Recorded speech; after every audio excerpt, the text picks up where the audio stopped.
صلی علی محمد وآل محمد اللہم صلی علی محمد وآل محمد۔ سورہ مبارکہ انفطار، اس کی آخری چند آیتیں انشاءاللہ تعالی بحکم خدا آج ہم اختتام کریں گے۔ میں پھر ایک مرتبہ بہت ہی زیادہ عاجزی اور ادب سے ایک اعلان کرنا چاہوں گی کہ ہم صرف اس کلاس میں، اس نشست میں بیٹھ کر قرآن کی آیات کے ترجمے کی تلاوت کرتے ہیں اور اس پر غور و فکر کرنے کی ایک ادنا سی کوشش کرتے ہیں۔ تفسیر کا کلیم یہ بزرگوں کی شان ہے۔ تفسیر کہتے ہیں نقاب اٹھانے کو، پردہ کو اٹھانا۔ پردے کو وہی اٹھا سکتا ہے جس کے آنکھوں پر سے رب پردے اٹھائے۔ غیب کے پردے جب رب اٹھاتا ہے نگاہوں پر سے تو وہ رب کو دیکھ پاتا ہے۔ جو رب کو دیکھ پاتا ہے وہ رب کی ذہنیت کو سمجھ پاتا ہے، وہ رب کے انٹینشنز کو، جس نیت سے رب نے قرآن لکھا، کہا، سنایا، وہ پڑھ پاتا ہے۔ ہم نہ رب کو دیکھنے کی بصیرت رکھتے ہیں، نہ بصارت رکھتے ہیں، نہ وہ سماعت رکھتے ہیں، نہ عرفان رکھتے ہیں، نہ معرفت رکھتے ہیں۔ ہم کچھ نہیں رکھتے، ہاں الا ما سوا خواہش کے۔ ہم یہ سب چیزیں پانے کی خواہش ضرور رکھتے ہیں، جو کہ اس سورے میں بھی بیان کی گئی ہے کہ اگر تم رب سے دور بھی ہو گئے تھے کسی وجہ سے تو پلٹ کر آؤ، پلٹ کر آؤ، کیونکہ وہ رب بیٹھا ہی انتظار میں ہے کہ جب میرے بندے توبہ کے دروازے، توبہ کہتے ہیں ٹرن ہونے کو، انہو کانت توابا، اللہ کو بہت وہ لوگ پسند ہیں جو گناہوں کے بعد پلٹ جاتے ہیں۔ کیا خوبصورت لفظ ہے یہ، پلٹنا۔ یعنی پلٹ کے کیا کیجیے گا، چلیں گے نا کہیں نہ کہیں۔ دیکھیے ایک جگہ انسان کھڑے نہیں رہ سکتا، کیونکہ لیونگ تھنگس کی، بچوں سے بھی آپ پوچھیں تو وہ کہیں گے کہ ان کی ایک جو 7 سائنس آف لائف ہے، وہ یہ کہیں گے اس میں ایک چیز موومنٹ ہوتی ہے۔ نیوٹریشن الگ ہے، ریپروڈکشن الگ ہے، وہ سب چیزیں اپنی جگہ، گروتھ اپنی جگہ، ایک چیز موومنٹ ہوتی ہے۔ ہر انسان ذی حیات، باشعور انسان، ہر انسان اپنے طور پر موو ضرور کرتا ہے۔ تو پلٹ کر کہاں جانا، وہ ایک بہت بڑا سوال ہے۔ ظاہر ہے کسی کی طرف آپ کا چہرہ ہوگا اور کسی کی طرف آپ کی پشت، آپ کی بیک ہوگی، اور انسان بیکورڈز کبھی نہیں چلتا، ہمیشہ فارورڈ چلتا ہے۔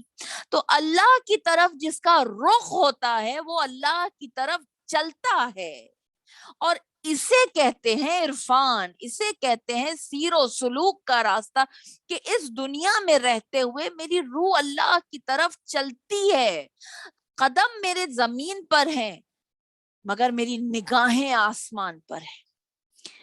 عاجزی سے میں دنیا والوں کی طرف دیکھتا ہوں، مگر غرور و ناز سے میں جب اپنے قسمت کو دیکھ کر کہتا ہوں پروردگار تو نے مجھے کس درجے عطا کیا ہے کہ میں ان ہستیوں کے بارے میں سوچتا ہوں تو انہیں حاضر و ناظر پاتا ہوں۔ اور یہ خاص بالخصوص جملہ اپنے وقت کے امام کے لیے ہے کہ جب میں آپ کے بارے میں سوچتی ہوں تو آپ کو اپنے اطراف پاتی ہوں، جب میں آپ کو مدد کے لیے بلاتی ہوں تو آپ کو اپنے اطراف محسوس کرتی ہوں، جب میں آپ سے استغاثہ کرتی ہوں تو آپ کی لبیک مجھے سنائی دیتی ہے۔ تو پروردگار یہ ہے توابہ کی اصل شان کہ میں نے توبہ کی، تیری جانب رجوع کیا، تیری طرف چل پڑی اور تو نے میرا استقبال کیا۔ ایک طرف بلاوا انسان دیتا ہے، ایک طرف بلاوا اللہ دیتا ہے، دونوں جانب سے بلاوے ہوتے ہیں۔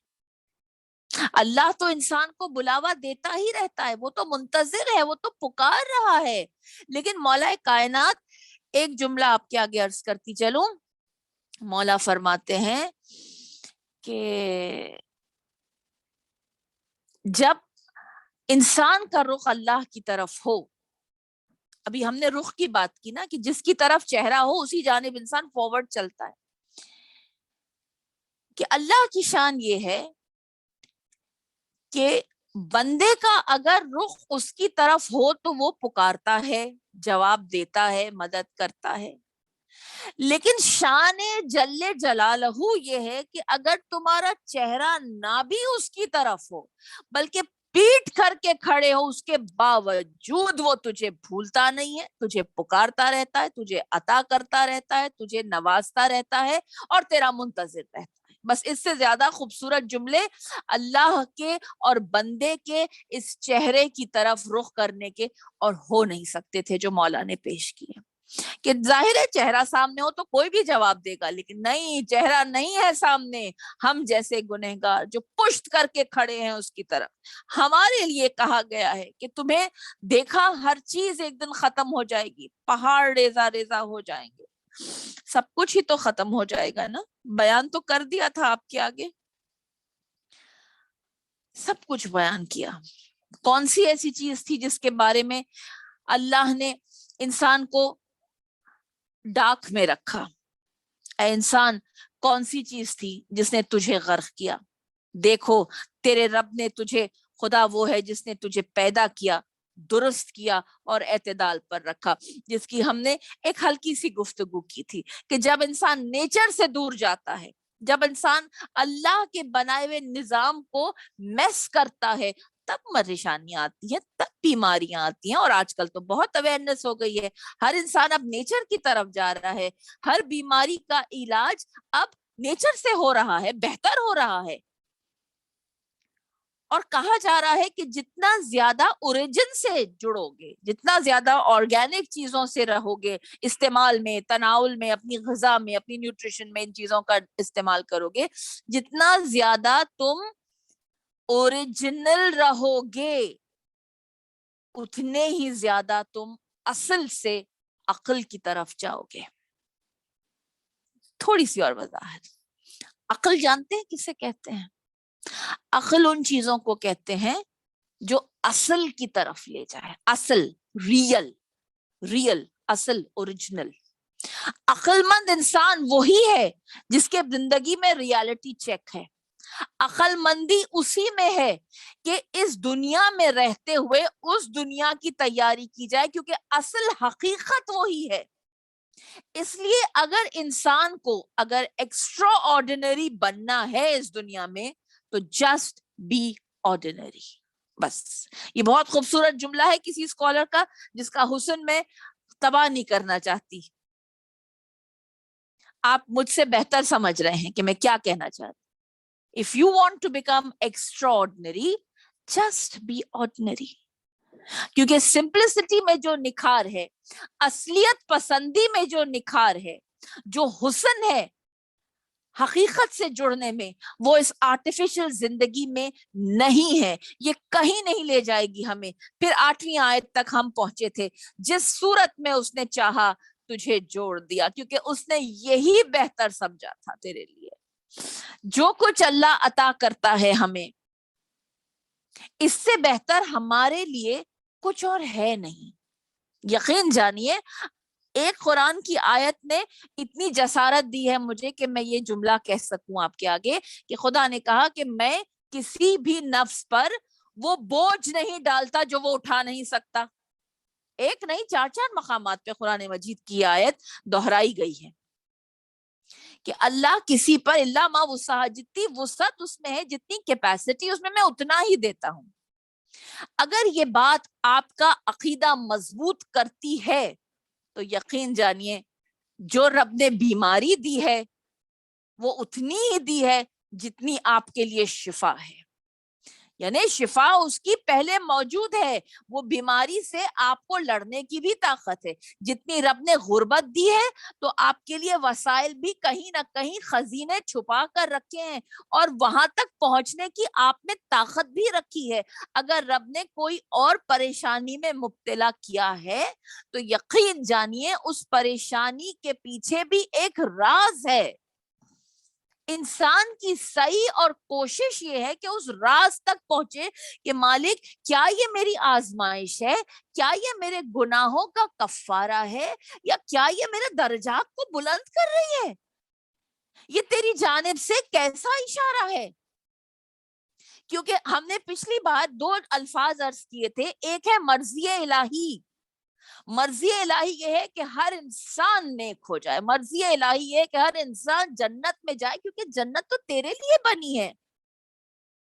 آپ کو لگتا ہے جنت, سلمان سے پوچھا تھا مولا نے جنت میں جائے گا, کہا بالکل جاؤں گا مولا, آپ ہوں گے, کہا میں ہوں گا مگر ابھی نہیں. تو کہا مولا پھر مجھے نہیں جانا, میری جنت تو وہ مقام ہے جہاں آپ کا وجود ہو.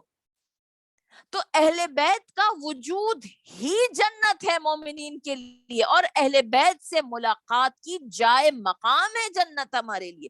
ورنہ دودھ شہد کی نہریں اس لالچ میں جا رہے ہیں ہم, اس بات پہ ہم گفتگو کر چکے کہ کبھی بھی ہیونلی چیزوں کو دیکھ کر مٹیریل چیزیں نہیں مانگتے. اور ہیونلی چیزیں کیا ہے, وہ ہے عبادت. اسپرچل چیزیں کیا ہے, عبادت. عبادت کے عوض مٹیریل مانگ رہا ہے تو عبادت کے عوض کیا مانگنا چاہیے, اسپرچل کے عوض اسپرچل مانگ. اور وہ اسپرچولیٹی کیا ہے, وہ روحانیت کیا ہے, وہ دیدار ہے, وہ اللہ کی خوشنودی ہے, وہ معرفت ہے. ہاں ہم جیسے لوگ اتنی ہی بات کریں. اس سے بزرگ جو ہیں, جو عرفاء ہیں, جو صالحین ہیں, وہ یہ کہتے ہیں ہم عوض نہیں مانگتے, ہم تو اپنا فرض سمجھ کے ادا کرتے چلے جاتے ہیں. ہم اپنا فرض سمجھ کے ادا کرتے ہیں, بدلے میں نہ جنت مانگتے ہیں نہ جہنم سے دوری مانگتے ہیں, بس تیری رضا ہی ہمارا ریوارڈ ہے. لہٰذا پھر کہا تم روزے جزا کے دن کو جھٹلانا نہیں, یہ دن بہت بہت قیمتی روز ہے. اس دن کی وجہ سے ہی تو یہ سارے کر و فر کو سجایا گیا تھا. چلیے یہاں سے گفتگو کا آغاز کرتے ہیں. اس دن کی وجہ سے تو ہمیں بنایا گیا, اس دن کی وجہ سے تو ثواب اور سزا اور جزا کے فیصلے ہوئے, اس دن ہی کی وجہ سے گڈ بیڈ ہر چیز, فرقان کی تمیز یعنی ڈسکریمنیشن پاور انسان کو کہا گیا اپنی عبادت سے اسے چمکاؤ. آپ کے آگے ایک جملہ بھی عرض کیا تھا میں نے کہ اللہ اتنا ہی دیتا ہے جتنی آپ میں سکت ہو. اس کے لیے انگریزی میں ایک لفظ ہے اور وہ ہے الاسٹیسٹی. اگر آپ تھوڑی سی اس بات کو تصور کریں کہ الاسٹک کیا ہوتی ہے, آپ کھینچتے چلے جائیے وہ بڑی ہوتی چلی جاتی, اتنی سی ہوتی ہے اگر الاسٹک, آپ اسے کھینچتے چلے جائیے وہ بڑی ہوتی جائے گی, بڑی ہوتی جائے گی, اور اس کے اندر آپ ایک بہت بڑا بنڈل اس میں ریپ اپ کر سکتے ہیں. ٹھیک ہے, میں ایک مثال دے رہی ہوں. یا آپ جو بھی سائز ہو ہمارا, الاسٹک پہنتے رہیے تو سائز بڑھتا جائے گا, وہ احساس بھی نہیں ہوگا, الاسٹک بڑھ رہی ہے ساتھ میں. ٹھیک ہے, ٹھیک ہے. تو الاسٹیسٹی توفیق کی ہر انسان کے اندر موجود ہے. عبادت اس توفیق کی الاسٹک میں اور توزیع کرتی ہے. توزیع یعنی اضافہ کرنا. عبادت سے, ریاضت سے, یعنی ہر انسان کے اندر ریاضت آپ سمجھتے ہیں نا, تھوڑی سی انسان میں پریکٹس کی ضرورت ہے. ہر انسان کو اوور نائٹ اگر ہم کہتے ہیں کہ ہم گانے بھی سن رہے ہیں, ہم بے پردگی بھی کر رہے ہیں, ہم اپنی جانب سے نمازوں کو قضا بھی کر رہے ہیں, ہم کچھ واجبات میں کمی بھی کر رہے ہیں, لوگوں کے دل بھی توڑ رہے ہیں, اور ہم سمجھتے ہیں ہماری توفیقات میں بھی اضافے ہو جائیں. تو اس کے لیے ریاضت کی ضرورت ہے, اور ریاضت میں یہ تمام چیزیں آتی ہیں. ریاضت میں پوری دینیات آتی ہے, پورا ہیومن بیہیویئر آتا ہے, اخلاقیات آتے ہیں, اور اللہ سے گفتگو کرنے کا طریقہ یعنی عبادت یعنی نماز, اور بندے سے گفتگو کرنے کا طریقہ یعنی آپ کا حسن سلوک.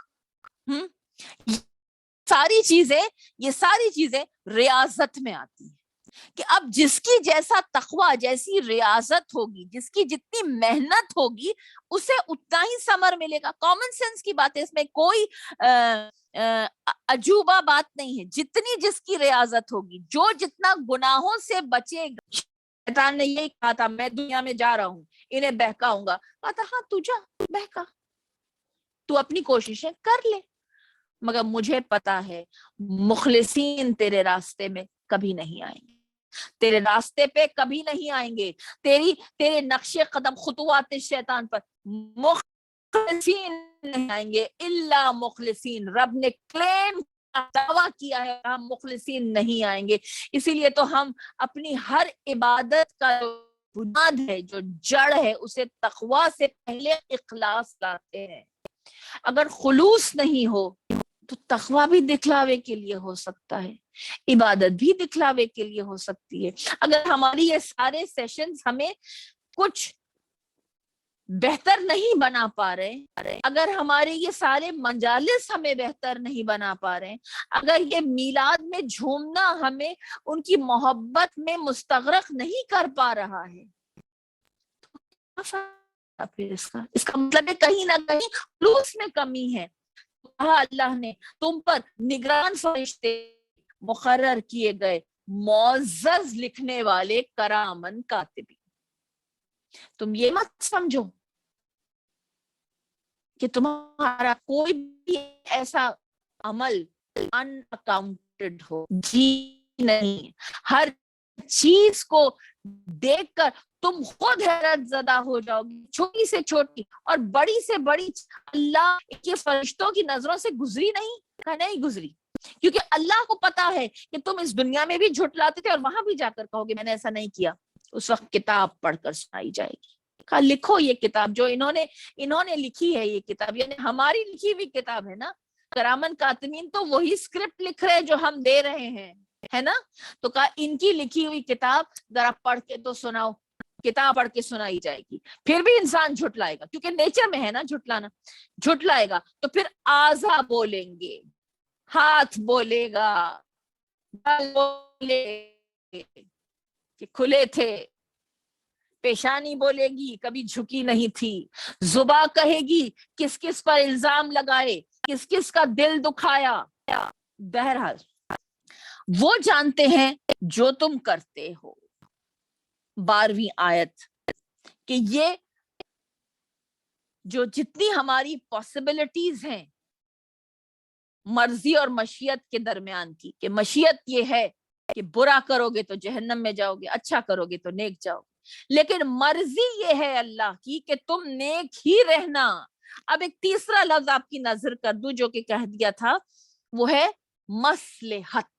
مصلحت, مصلحت, مصلحت ایک بہت ہی زیادہ نازک لفظ ہے. کبھی کبھی ہم دیکھتے ہیں اچھے لوگوں کے ساتھ برا ہو جاتا ہے. یہاں آ کر انسان کے ایمان کی اصل پرکھ ہے. اور کبھی ہم دیکھتے ہیں کہ یہ اتنے برے ہیں, برے بھی کوئی انڈر ایسٹیمیٹ کر رہے ہیں ہم یہ برا کا لفظ کہہ کر ان کو, وہ ظالم ہیں.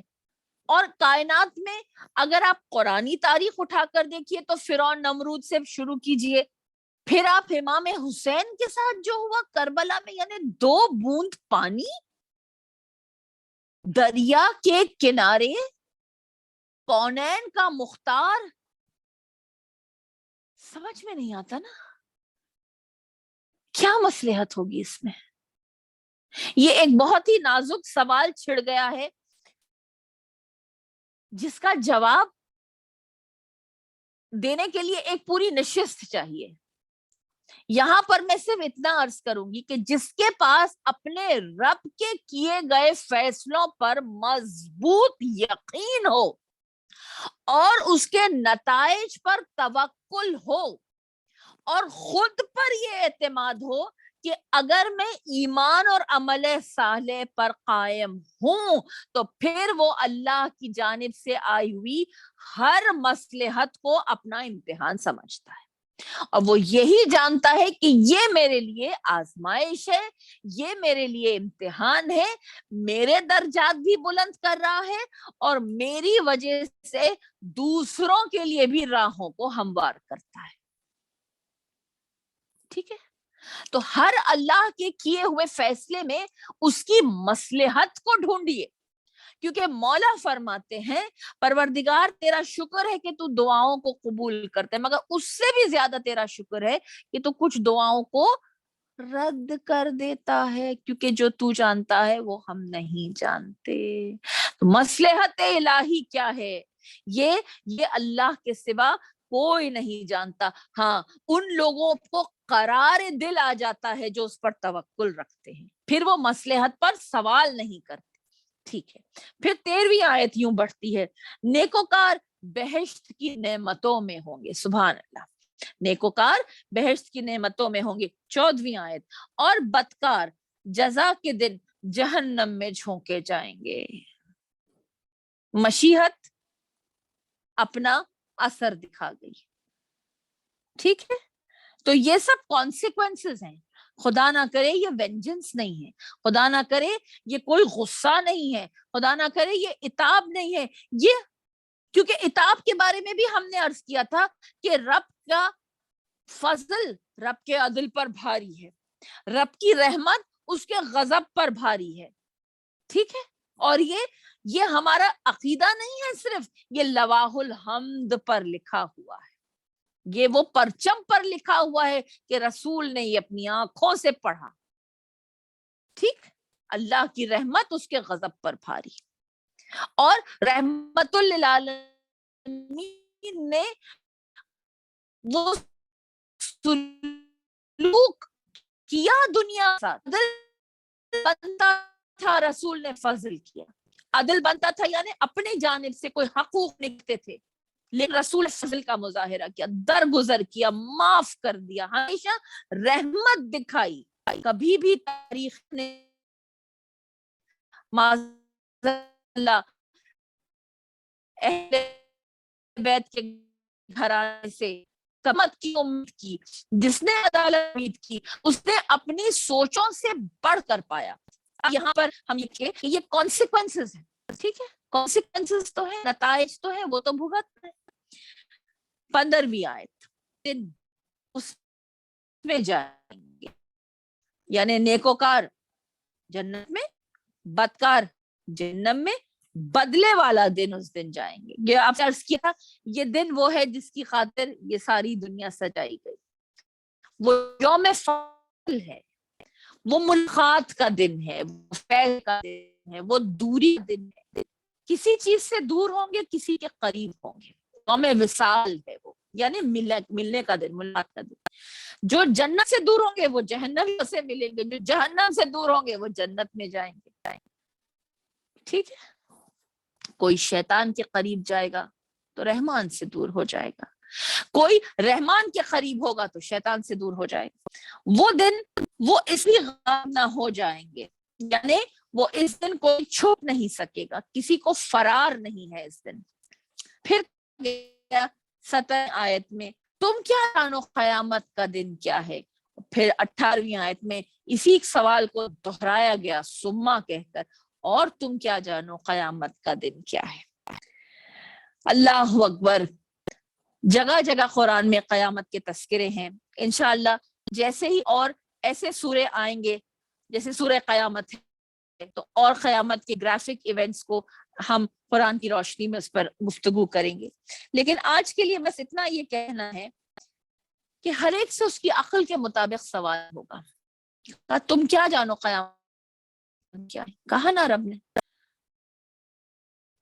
یعنی عالم سے کچھ اور سوال ہوں گے،